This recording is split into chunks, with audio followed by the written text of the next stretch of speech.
Have we been looking at the wrong calendar to see God's timeline? When we look at the Jewish calendar, do current events become more clear? Today I have Mark Biltz joining me on the show to share some incredible information about how the Jewish calendar influences our economy and so much more.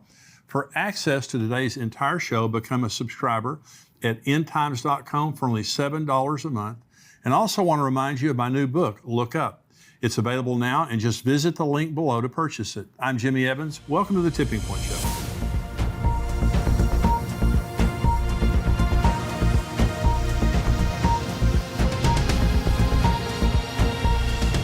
Welcome to the Tipping Point Show. I'm Jimmy Evans, and I'm honored today to have joining me again on the show Mark Biltz. He is the founder of El Shaddai Ministries in Washington State.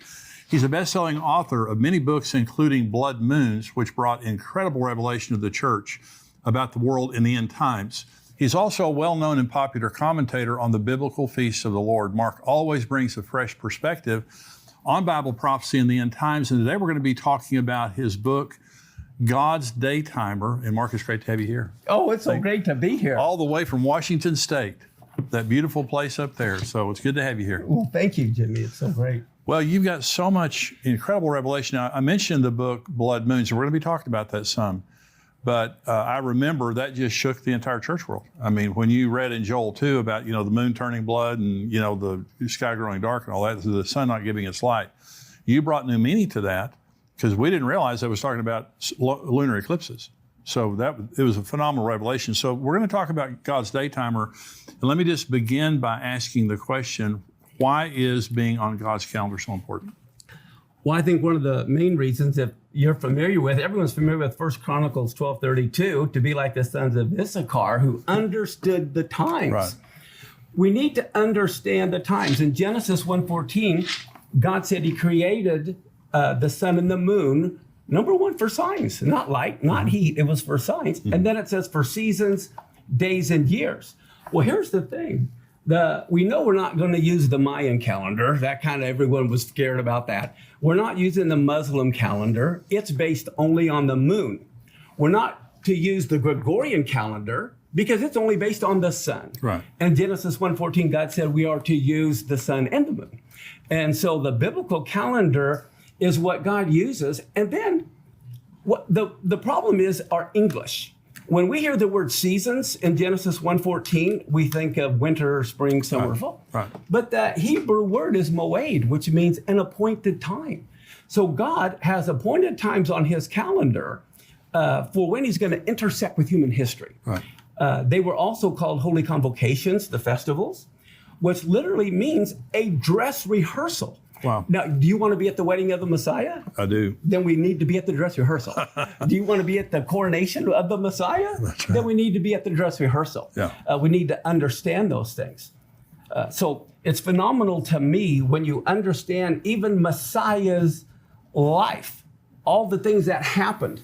One of the most horrible things that affects marriages is to have a child die. Right. Oftentimes there's a divorce or something happens when the child dies. And that's the most horrible thing to happen. But you know what? God, the Father, said, look, I'm going to determine what day my son is going to die. I'm going to determine what time he's going to die. And I'm even going to determine what songs will be sung at his funeral. Wow. So he had King David write the funeral hymn 1,000 years before he even came. And then from Moses all the way to Messiah, every year they did the dress rehearsal of killing the Passover lamb. And that's when he died, was on Passover. Now, you remember in the Gospels, it talked about they sang a hymn before they went over the Mount of Olives. Yeah. I know the words to the song they sang. What is it? It's Psalms 118, the Hallel. Psalms 118 is the final song on every Passover. Wow. So right before he was betrayed and rejected, what are the words? Some of the words in Psalm 118? This is the stone the builders have rejected. It's going to become the headstone of the corner. Wow. And then the following morning, they sing Psalm 118 3 times on Passover. At 9 in the morning, the time of the morning sacrifice, at noon, and then at 3 in the afternoon. Wow. So what happens? At 9 in the morning, and Josephus says there were 1 million Jews that came during the time of the Messiah. Yeah. And so there's a 1 million member choir all singing Psalm 118 at 9 in the morning. And what are the verses they're singing? Here Yeshua is being tied to the cross. Wow. He's being bound. At the very moment, the high priest is binding the Passover lamb to the horns of the altar. And then what are they singing? The last verses of Psalm 118 is, bind the sacrifice to the horns of the altar. So Yeshua is hearing all these people saying, bind the sacrifice at the very moment he's being bound, at the very moment the Passover lamb is being bound. And then at noon, think about this, that's when the lights go out. The sun turns to darkness. Right. And I can just see all the Jewish people, a million of them, all of a sudden, well, they don't need their hymn book anyway. But here Messiah is now up on the cross. He's lifted up between heaven and earth. Well, they're singing Psalm 118. The right hand of the Lord is lifted up. The right hand of the Lord is exalted. And then at 3 in the afternoon, what happens? This is the very moment the last Passover lamb for the nation is slain. It's the very moment Yeshua is slain, and they're singing Psalm 118. This is the day the Lord has made. Wow. And that's incredible. Well, yeah. What are the odds? But you're saying the calendar, God's calendar, determines those things. Everything that happens that's significant happens on God's calendar. Just like and this was important to think about. Do you believe God's the same yesterday, today, and forever? Absolutely. If he fulfilled all the spring feasts to the day, to the hour, he died on Passover. He was buried on unleavened bread. He rose on the Jewish feast of first fruits. And then Shavuot, or Pentecost, most Christians don't even know the Jews have been keeping Pentecost for 1,500 years. Right. And what did Peter say? Well, these guys aren't drunk. It's 9 in the morning. That's the time of the morning sacrifice. Yeah. So even it happened. Well, if God's the same yesterday, today, and forever, if he fulfilled the spring feast to the day, he'll fulfill the fall feast to the day. Right. And they have to happen in order. He can't rise from the dead until he died. Right. And he's not going to, So the time that we're living in now, we have not seen any of the fall feasts fulfilled yet. They all are fulfilled a little bit partially. Right. What I mean by that is most Gentiles look at things linear.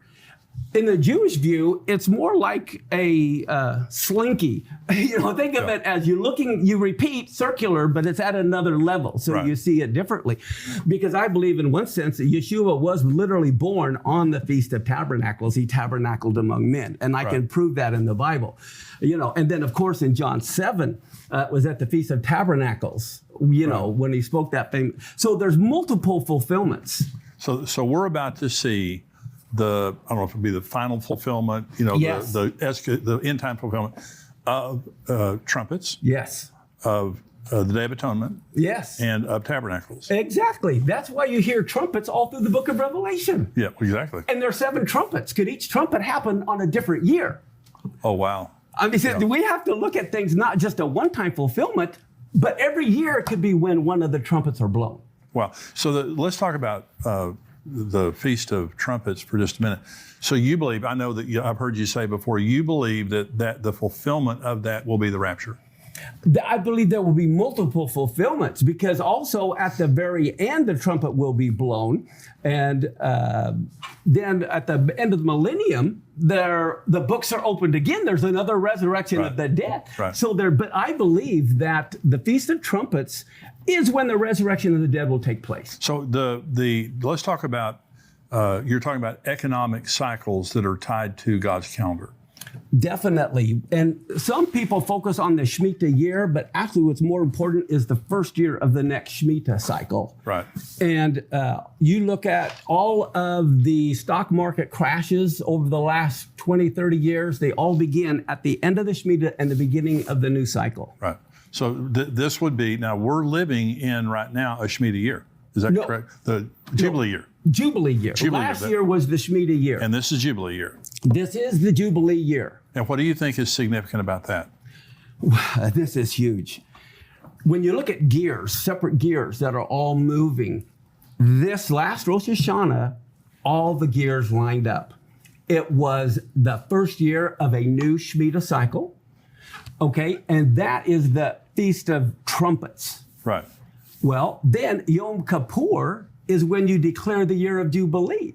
And so Yom Kippur was fulfilled, with the year of Jubilee being proclaimed. Then tabernacles, every 7 years, you read in Deuteronomy, I believe 29, is the Hakel.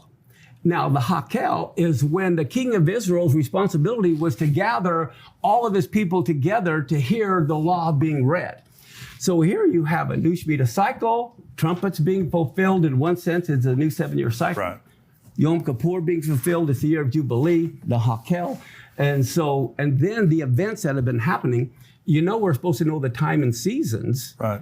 Well, the big earthquake that happened in Turkey, that just happened on what is known as the 15th day of Shavuot. And that's huge because that's the year of the trees. It's when God is watching to see who is bearing fruit. Wow. What people are, what nations are. And it was on that day in Turkey, which is the center of Africa and Asia and Europe, where all the tectonic plates are. Here we have this major earthquake, 7.8. And in research, I found out there was another major earthquake of 7.8 the same year World War I started. Wow. So I believe this is also a war cycle because the 67-year war happened the first year of a Shemitah. The 73 Yom Kippur War happened the first year of a Shemitah. Wow. You've got the Gaza War, the first Intifada, the quartet began. I mean, it's a war cycle. It's an economic cycle. And there's earthquakes that are tied to all of that as well. One of the things that it really fascinates me is these things don't happen by chance. Exactly. And you're saying Exactly. when you go to God's daytimer, God declares the end from the beginning. Oh, you got it. Yeah. Yeah, that is the key. He declares, we don't have time to really show it on this show, but I can show you in Genesis 1:1, the first word declares everything that happened from the beginning in Hebrew. The very first word of Genesis 1:1 tells you all about the Messiah going to die. Wow. Yeah, it tells you everything about it. And I can even show you the timing of the first and second coming of Messiah in Genesis 1:1 in Hebrew. Good grief. Yeah, it's all there. It is all there, especially in the first word. So where do you believe that we are right now on God's calendar? Because this being a Jubilee year, it's a huge deal. Yes. Well, there won't be another one for 50 years. Exactly. And that's why this is so significant. Yeah. I have a list. I haven't showed you this. This is every Shemitah year and every Jubilee year all the way back to creation. Wow. And people can get it for free on our website. Go. What is your website? Tell everybody. ESM.us. Good. We have so much stuff free. You just go to where it says resources, go to handouts, and you can go down to the letter S, Shemitah year. But for example, here we are right now in 20, every square is 7-year cycle. Right. Okay, so here's 2022 to 2023, and it goes to year from 5783 to 5789. That's the 7 years. The 2022 goes to 2028, 2029. But that's how I have this chart. I show where the blood moons occurred. But you see, we became a nation, okay, in 1776. Well, guess what? That was right before a Jubilee year. It so happens in 1776. Wow. That was the led from a Shemitah year to a Jubilee year. Wow. That's incredible. But I go through and I have a lot of the key events on here in history. Well, I would encourage you to go on that website and get that. So you said on one of our shows, and people have just been talking about this ever since. So you believe that the 7-year tribulation is a Shemitah cycle? It has to be. If you remember, back in Leviticus, God commanded Israel to every 7th year, they had to set people at liberty. It was an economic. Right. See, this is where we get our 7-year bankruptcy law from. Right. Okay. That's right. It was an economic reset every 7th year. Well, so then what happens is now, as we look at the year we're at, we see we're entering a year of Jubilee. And so this last year was an economic reset. And in the book of Daniel, we know Daniel was Jewish, right? Right. Yeah. So he talks about 70 weeks. And they're 70 weeks of years, where we get the 490 from. Right. Well, if it's 70 weeks of years, Those are all Shemitah weeks. And the whole reason they went into captivity was because they didn't let the land rest the seventh year. Yeah. And 70 times 7 is 490. So, but that's why they had to spend 70 years in captivity so the land could catch up on the rest. And so we realize that is a Shemitah week. And therefore, it has to begin the first year of a Shemitah cycle. And we are right now in the first year of a Shemitah cycle. So I believe if the tribulation doesn't start this year, it can't start for 7 more years, which also gives us a relief after this year. We know we've got 6 more years of work to do. Right. We have much more from Mark's interview, including what he is seeing in the current birth pangs that are happening in the world and connections between earthquakes and the rapture. To become a subscriber, visit endtimes.com and join us for only $7 a month. Along with the rest of today's interview, you'll get access to all of our End Times articles, shows, and teaching. Join us at endtimes.com today.